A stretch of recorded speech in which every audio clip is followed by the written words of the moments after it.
What's going on, man? Welcome back to the basement. I'm Ron, and the chaos of the fantasy football season is in full swing. We have Malik Neighbors out for the year, Tyreek Hill out for the year. Today, Trey Benson gets put on IR. Lamar Jackson's going to miss a few weeks. Everybody is in shambles, but the best advice I could give you is that if you're 0-4 or you're 1-3, it's to not give up. Every year I hear stories from you guys in my comments of, Ron, I started 1-3, I started 0-4, I started 0-5, I crawled back, made it into the playoffs, and then once you're in the playoffs, anything can happen. You can go out there and win it all. So this is the time to fight back. It's the time to make trades. So today, I am going to give you my 7 must-buy low trade candidates for week 5 of the fantasy football season. 7 buys across the board for those of you guys who are down bad, and also trades that if you are looking to just make moves at 2-2 or 3-1 or even 4-0, just trying to make your team better, these apply across the board. As always, if you enjoy, leave a like, subscribe if you're new. And the first player we are going to talk about is Saquon Barkley. How the tables turn with me and Saquon. Last year, we did not like Saquon at all. This year, I was fine about him, but I actually think that he is a great buy low candidate. Now, how this video is going to work is last night, I just got done with my rest of season rankings. You can find those over on the Patreon, patreon.com/Ron Stewart. Every week, I put out my waiver wire article, rest of season rankings, weekly rankings, all of that good stuff. You can find that patreon.com/Ron Stewart in the description and the comment section down below. I take those and I look across the league, or I say league, but across the industry at rest of season rankings, like the consensus ones, the ones put out by whether that's like CBS or ESPN, and I figure out who are these guys too low on that I think you could go out and make trades for, and that is how I come up with this list, and then we will look at real trades once we talk about why I like Saquon Barkley. Well, the elephant in the room with Saquon is that he's off to a slow start. He is at 15.7 points per game right now as the RB12, which is fine, but you drafted him inside the top 6 to be a 20-plus point per game guy. Last year, he was the RB1 overall. You did not draft him to be the RB12 overall, but the good news is that it's not out of the norm for a running back to start slow and then completely turn it around. We've seen it in 2024. Bijan was at 14.2 points per game through 4 weeks. He finishes at 20.1 points per game. And when I say finish, that means including those weeks 1 through 4 duds. So he went on an absolute tear. JT in 2021, when he was the RB1 overall, was at 13.1 points per game through 4 weeks and then 22 points per game. Aaron Jones in 2019 is another good example. Melvin Gordon in 2017. Or 2017. Then you had Noshawn Moreno in 2013 going from 14 to 18.5 points per game. And then also Adrian Peterson. That's just really to highlight one of the craziest seasons ever. Adrian Peterson off an ACL tear. So he has more of an excuse than Saquon as to why he started off slow. But still, 15.4 points per game through 4. Ends up at 21.7. 2,000-yard rushing season off the torn ACL. Wins the MVP. One of the greatest seasons of all time that I will cherish forever. Now, I'm not saying Saquon is going to go out here and rush for 2,000 yards again, but I am saying that it wouldn't shock me if he did turn this thing around and still end up at about 20-plus points per game. He has a better role this year. He's at 17.9 expected points per game. That is just your volume, given your carries, your red zone attempts, all of that. Last year, he was at 16.9 expected points per game over the entire season. So he actually has a better role right now. And what's going on with him is that his offensive line has regressed a little bit. His yards before contact per attempt is 1.23 this year. Last year was 3.55. So that's just essentially what has the offensive line blocked before Saquon is getting hit. It's a little bit of a vision stat, so it's not completely on the offensive line, but it is also an offensive line stat, which Established the Run has their offensive line expert, Brandon Thorne, who puts out weekly rankings of who has the best offensive line. The Eagles are still first, so we could still see this offensive line turn things around. We could see Saquon turn things around, and this is just who he is. If he doesn't break off long runs, his yards per carry is not good. Even last year, if you take out his explosive runs, he was at 3.65 yards per carry via fantasy points data here. This year, he's at 2.91, but this is just what he's been over his career. He is a boom-bust runner. He's been more bust than boom through 4 weeks, but he could easily turn that back around. I think he's a good buy low here for this reason. This is probably the most attainable Saquon Barkley has ever been over the last calendar year in a redraft league. If we were redrafting today, he goes from a surefire top 6 pick to maybe like an early second, right? Where now he's approachable. He's not this untouchable asset in fantasy football. And you get a nice buy low spot where he's heading into a game versus the Broncos. That's a rough matchup. It's not a sexy matchup, right? Where if let's say he was like playing the Cowboys this week, everyone would be like, oh my God, buy Saquon. He's going to go crazy here.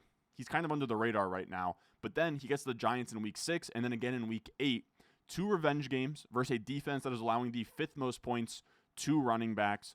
A matchup last week that got Amarian Hampton to look like an absolute god. He had like 12 carries for 120 yards. I think that is the Saquon get-right pocket for him. Now, in terms of trades actually getting made out here, we go over to fantasycalc.com/database. They have trades from over 5 million leagues here. We're going to set it to redraft. 2 to 3 assets in the deal. We will go 1 quarterback leagues, 10 to 14 teamers, half and full PPR. What is Saquon going for? I'm hoping you can buy low. That's kind of also the beauty of this is what I do is we recommend a player, and then without seeing what's going on, we type him into the database, and we see if anything sticks out as reasonable prices to pay. We'll try and keep them more fair. Wow, ETN and Chase for Saquon. I actually would. I would. Chase is tough. I did my rest of season rankings like I told you guys. I think I put him at wide receiver like 14, wide receiver 15. And I have ETN at like running back 18, something like that. So if you could trade a wide receiver 2 and an RB2 and get somebody who I still have as a top 6 running back rest of season, I think you have to make that move. We can also see, I'm not doing Amon-Ra. Sutton and ETN I would. I don't think that's on the table though. Is there anything else that's like, wow, Odunze and Javonte? I would do that pretty easily. Jacobs and Quentin Johnston. Wow.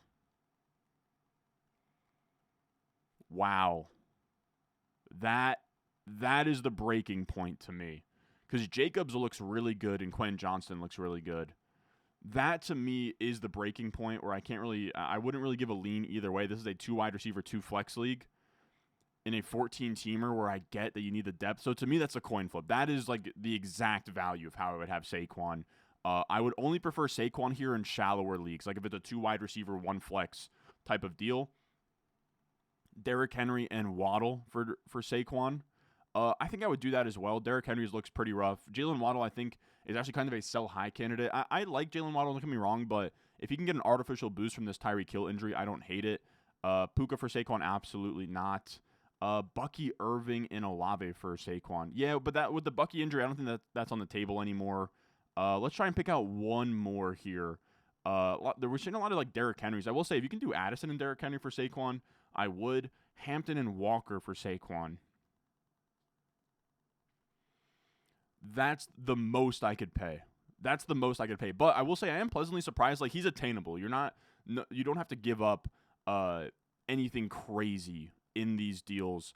But I would approach the manager because I guarantee whoever has Saquon in your league isn't doing too hot right now.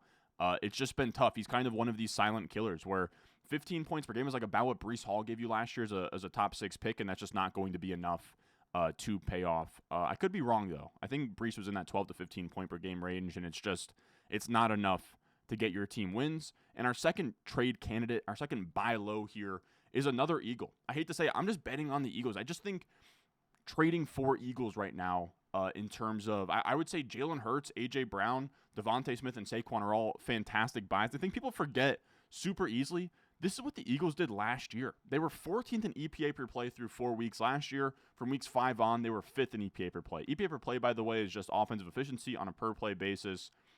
How well are you moving the ball versus expectation? And then in 2025, they're 15th in EPA per play. Would it shock you guys if they just figured this thing out? Every year, the last 4 years, they have had a different offensive coordinator.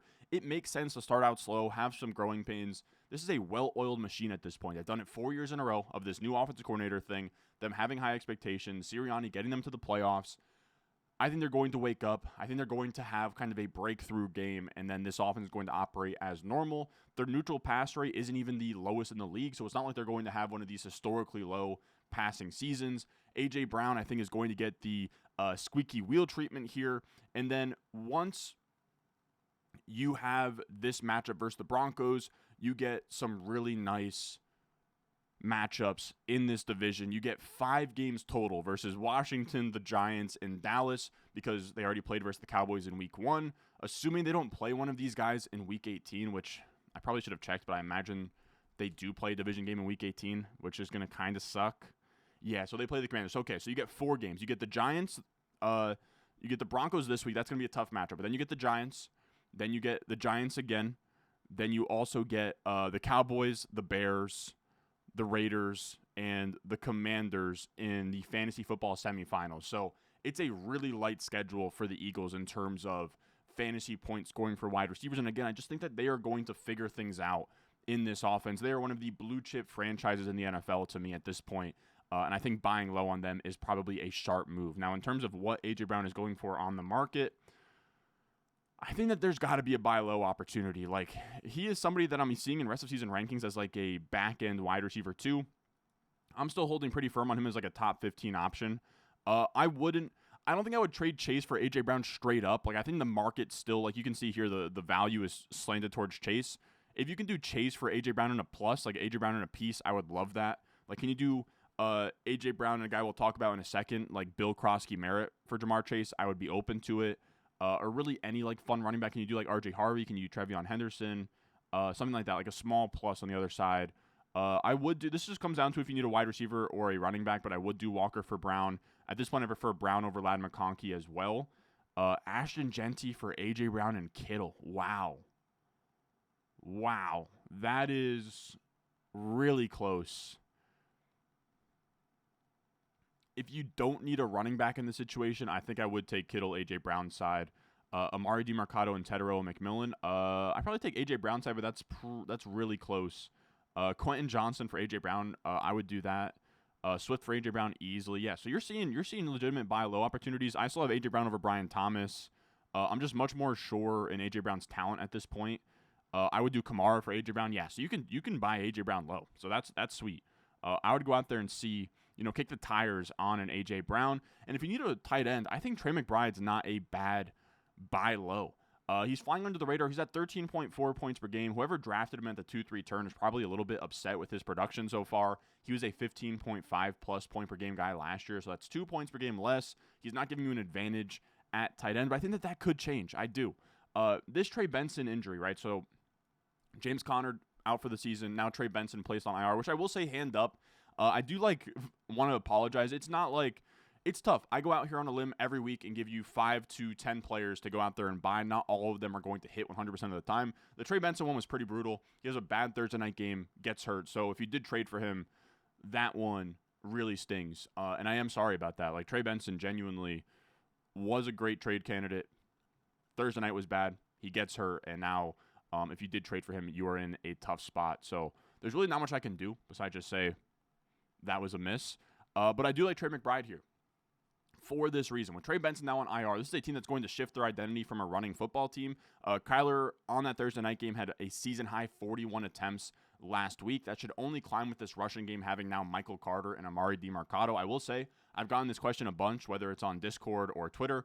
I prefer Michael Carter. He is the starting running back. I think DiMercato is just going to stay as the satellite back, and Michael Carter is going to be their probably 60% snap share between the tackles, goal line style back. So that would be my preference. I will say that Trey McBride is a shallow buy here, though, or a shallow league buy where it's a 2 wide receiver, 1 flex situation, where if you have a really good team and you have a bunch of studs on the bench, a 2 wide receiver, 1 flex league just becomes who can have the most stacked lineup. And I think at that point, elite tight end becomes even more valuable. And if you can pluck a Trey McBride off of somebody else's bench because you've been starting a Dalton Kincaid or a Juwan Johnson or a Hunter Henry, can you send one of those guys back with a piece to get Trey McBride in return? I think that would be a great idea because I do think that Trey McBride is going to end up here as the tight end 1, 15-plus points per game and give you a real advantage, especially if you can buy him at cheaper than his draft day price of a 3rd-round pick, right? If you can now buy him for a 5th-round pick, I think McBride makes a ton of sense. In terms of what you can get when you look to offer or what you can send for McBride, this is what we are working with here. We have Lamb for Jacoby Myers and McBride. No, sir. No, sir. Kamara and Juwan Johnson for McBride. I think I would, but I'm just very low on Kamara. Kamara and Juwan Johnson for McBride would be really easy for me. Would I do Travis Hunter and McBride for Devontae? Probably not. Montgomery for McBride, I would. Ladd for McBride, I would. I wouldn't add to Ladd to get to McBride, or add much to McBride, or add much to Ladd. Sorry, fellas. Goddard and Walker for McBride. That's as much as I would give up. To me, Walker and McBride would be very close value-wise. I wouldn't be crazy about that one. Olave and Kraft to get McBride. Probably not. I do like Kraft and almost had him as a buy low candidate in this video. Ladin a piece to get to McBride, I would. Would I trade if I was in a spot where I couldn't wait for Rashee Rice to come back and my tight end was my weak spot, I would do Rashee Rice for Trey McBride. Pittman and Breece Hall for McBride, I wouldn't. That's no longer on the table. Sam Laporta and Marv for McBride. I probably wouldn't do that one. Njoku and Garrett Wilson, no. London, no. This one I would. Jacoby Myers and Javonte Williams get McBride, I would. So you can see, like, nothing crazy. Like, Hawkinson and Chase Brown's another great one. Like, can you just take any tight end that's not in the top 5, add a piece, and get McBride? I think that is the way to go. Now, our fourth buy candidate here is going to be Zay Flowers. I just like buying players on good teams right now that are a little bit in a bit of a rough patch is what I would call it here, where the Ravens, they lose Lamar. Things are looking tough for the Ravens. They're 1-3 right now. The sky is falling. I think now is the time to pluck some of these pieces, especially because the Lamar Jackson injury isn't long-term. It's a hamstring. They have 2 games, then a bye week, and then he should be back in week 5, 6, 7. He should be back in week 8. So that's not a long-term absence here. Now, why I like buying Zay Flowers, because I don't think that he's going to lose much value here, despite maybe this overall, I don't know if I would call it stench or a stigma, but like the passing game of the Ravens is not very high right now, right? We lose Lamar Jackson. Cooper Rush is in there. Who likes Cooper Rush? Nobody. But Lamar Jackson this year was at 27.3 pass attempts per game, or the offense as a whole was at 27.3 pass attempts per game. That's the 4th lowest in the NFL. Cooper Rush averages 32.3 pass attempts per game in his 14 career starts. That would be about league average. It'd be about like 16th, 17th, 18th in the NFL. That is a very healthy passing diet for a receiver like Zay Flowers. And last year we saw CeeDee Lamb be fine with Cooper Rush. He wasn't himself, but he did have 16.5 points per game, and that would be the wide receiver 9 in scoring right now. If Zay Flowers can be like the wide receiver 15, wide receiver 16, 17 with Cooper Rush over these next 2 weeks, going to buy, and you have Lamar Jackson back, I think that's a decent time to buy, especially if he takes a big value hit because of the Lamar Jackson injury. We also saw last week on a small sample, this is from Ryan Heath, that Cooper Rush entered and played the entire 4th quarter, and the target shares with Rush had Zay Flowers at 45.5% target share. Again, I don't know that I would give Zay Flowers a boost. I just don't think he loses much with Cooper Rush. I think for whatever efficiency you lose from Lamar, you're going to get a lot more volume with Cooper Rush from an overall perspective, and then also just a Cooper Rush keying in on the wide receiver perspective. So I think that that is an interesting situation. You get 2 games with Rush where I don't really see much of a drop-off, and then you get a bye week, and then Lamar Jackson comes back. And right now you can buy while everyone's like, oh, Lamar's out, and this Ravens offense is going to be awful for the next 2 weeks. I think you can kind of leverage that and take a swing on Zay Flowers right now, who's had a really good year in terms of like per route metrics and kind of almost having a small breakout here in what's going on? Why I got to refresh the dang page. But he's kind of had like a small breakout year here in year 3. It's just been a little bit bumpy with this offense hitting some struggles and now Lamar being hurt. But I do like buying low on Zay. Let's see. What is he going for in these leagues? I'm not moving off of Amon-Ra St. Brown for really anything. Pollard and Jamison Williams for Zay Flowers, I would. I would take Zay Flowers over Keenan Allen straight up. Chuba Hubbard, easily. I would sell a Chuba Hubbard for Zay Flowers almost straight up. Getting a piece on top I think makes a lot of sense. I would do Chase for Flowers and a piece. I wouldn't do it straight up. Worthy for Flowers. That's even to me. Jaden Daniels and Diggs for Zay Flowers. Probably not. Would I do Mason for Flowers? I would. If I didn't need Mason, I think that that's about right. Scatabo for Flowers and Henderson. Wow. I just can't recommend selling Scatabo. Wherever I have Scatabo, I'm holding on to him for dear life. J.K. Dobbins and the Packers defense for Flowers. I would do Dobbins for Flowers if that was on the table. I would do Montgomery for Flowers if that was on the table as well. But I think that gives you a decent picture. I would still prefer Zay Flowers to Ladd McConkey as well. For any of you guys out there looking to maybe offload Ladd like low per se. Now, our 5th trade candidate here that I am targeting would be Bill Krosky-Merritt. I feel like his hype has completely worn off where he had a huge training camp drumbeat. He gets drafted in like the 7th round or 8th round in August, and that hasn't panned out great. Like he has not lived up to that price tag, but I think that this is the time to buy low on Bill, where he has a tough matchup versus the Chargers this week, so it's not an obvious buy low spot, but then he gets the Chicago Bears and the Dallas Cowboys, who are allowing the 3rd and 6th most points to opposing running backs. Could be breakout spots where we see that takeover that we've seen happen with these rookie running backs, where out of nowhere, they look good. They kind of push off the other veterans in this backfield, and then they look really good and are a top 25 option moving forward. I think that is on the table for Bill, who has been crushing in the rookie running back carousel, where he is at an 83.4 PFF grade, one of the highest on the list, 1.05 PPR per touch, one of the highest on the list. We just need that snap share to go up, and I do think just the more he plays and the more the season goes on, we see the snap share go, we see the role increase, especially because the Commanders just lost this past week. When we see teams lose, they're going to be more likely to go to the drawing board, change things up, maybe lean on the rookie more, and we're starting to hit the point of the season where rookies are going to start kind of emerging and kind of like bubbling to the surface. We saw it last week with a guy like RJ Harvey and then Amarian Hampton, Ashton Genty. As the season goes on, more of these guys are going to start to pop off and figure out their roles in the NFL. And I think Bill could be a huge late season riser in that regard. He has been very efficient when he's been given the ball. According to Jared Smola, he is third in rush yards over expected per attempt, sixth in yards after contact per attempt, and first in PFF rushing grade across the entire league. I just think it's a matter of when will his role grow, and now you can buy him at a price where he doesn't have to start right away. You can just kind of pluck him off a bench, put him on. I would kind of do maybe like a 1 for 2 where the 2 is Bill plus somebody else. Like, I think Bill is the perfect throw-in. I wouldn't go and like trade for Bill, but throw him in to kind of make a trade even on the other side. Let's see. I'm hoping that he is just going for like throw-in type prices. That's what my expectation would be for Bill. I'm not really looking to sell Brees, but Tetairoa McMillan and Bill, that's dead even. I'm going to say no deal. I'm going to say no deal on that. Yeah, like Judy for Bill, yes. Kincaid for Bill. If I didn't need a tight end, yes. Charbonnet or Bill. I think I'm still a Bill over Charbonnet, but like that's a coin flip to the point where I wouldn't even make that deal. Dobbins for Bill and Rashi Rice. I mean, I'd like to, whoever made this deal, if you're in the comment section, I'd like to shake your hand virtually. I don't think that's on the table for anybody else, though. I love this. Like, Darren Waller for Bill, yes.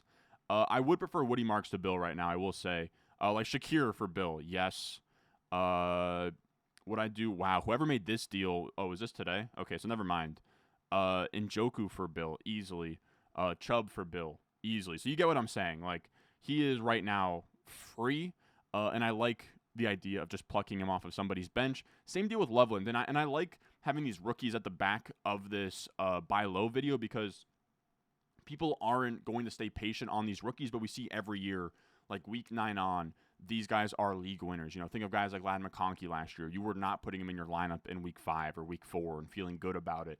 They just kind of emerged down the stretch, and I think buying them for cheaper than they were drafted on draft day is a sharp way to kind of acquire that upside on your bench. And Colston Loveland is on bye right now, so there's a chance there's somebody out there who is rostering him, needs a win right now. It can't really afford to be patient on Colston Loveland, and I will say these rookies are definitely more of your, I know I led this video at the top of these are buys for people who are struggling. I think the veterans we talked about are for the struggling people, but I think if you are somebody that can wait, if you're 3-1, 4-0, I think Loveland is the perfect tight end to go buy if the Trey McBride owner isn't willing to budge, and you can't really go out and buy an elite tight end because there's not really any right now.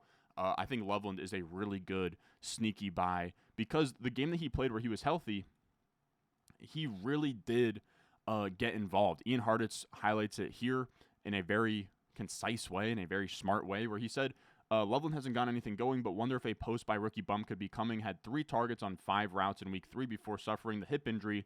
That doesn't sound like a long-term issue. Imagine he'll be hitting more waiver wires with the bye. So I will say, if he's on waivers, definitely monitor that. Like, he could be getting dropped this week. Like, if the waivers rolled through this morning and he was dropped, go grab him. If not, get him off of somebody's bench. Because Cole Kmet also had an awful week 4. I think he had some drops, some mental errors. And like Ian says here, Colston Loveland, before he got hurt, was featured in that game. He was in there for only like a quarter. 3 targets, 5 routes, had a big game that kind of set them up for a touchdown. It was very clear that if he stayed healthy, like the switching over to Loveland was very much on the horizon, and I think that is going to carry over after the bye. Now, in terms of what you can buy, what you can pay to get him, I have to assume it's like genuinely pennies to go out there and get Loveland. I should have checked to see what his roster percentage is in ESPN. At this point, because I do think he's going to get dropped in places. Would I do Pitts for Shakir and Loveland? If I needed a flex option and Pitts wasn't starting for me, I would do something like that. Kincaid for Judy and Loveland. Same deal if Kincaid wasn't starting for me, but I guess that's the issue. Is like if Pitts or Kincaid aren't starting for you, then like Loveland is never going to crack your lineup. So honestly, never mind on those. Io Manor for Loveland, I would. If Io Manor had no chance of getting into your lineup, I would be open to that. B-Rob for Loveland, like that's fine. Like any of these, like just like bench swaps, I think feel fine. Strange for Loveland, like yeah. Ramondre for Loveland in a piece pretty easily. Like you get what I'm saying, fellas. Like you can buy him for bench fodder. It seems like. Well, people actually aren't even trading him right now. I imagine he's on a lot of waiver wires. Let me see. I'd like to see what like his ESPN rostership is at this point. Let me know if somebody dropped Loveland in your league. Definitely go grab him. Oh wow, he's only rostered in 38.1% of leagues. All right, so this is kind of a dumb trade candidate, but it's not. If he's rostered, go trade for him. If not, go pick him up.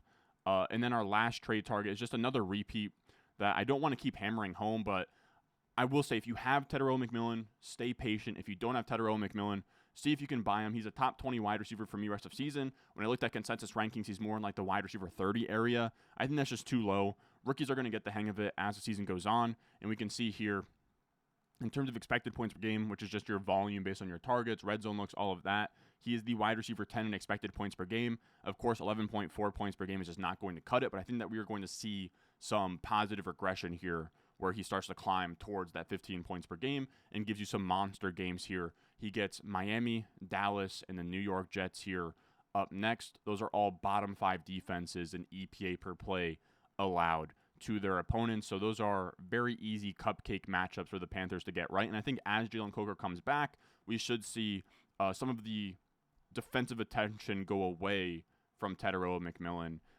I'm curious what you can buy him for. If Woody Marks wasn't going in my lineup, I would trade Woody Marks for him. I would do Jacoby Myers for him pretty easily. Chase Brown for him easily.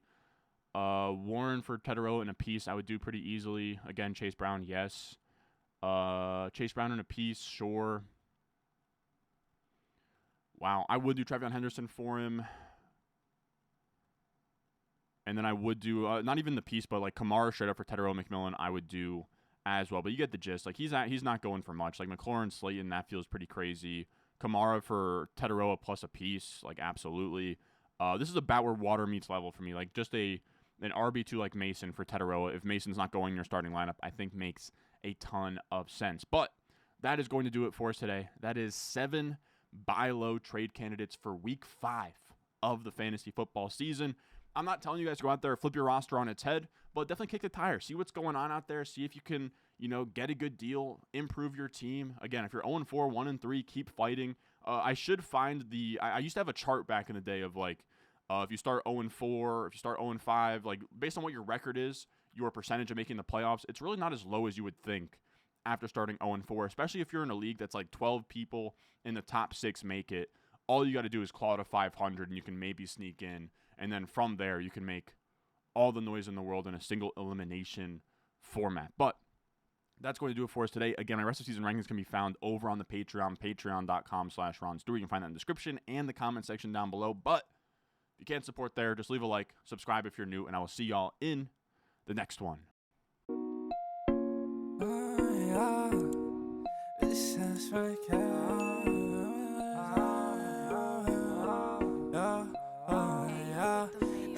Stones, like this froze, ice cold, oh, oh.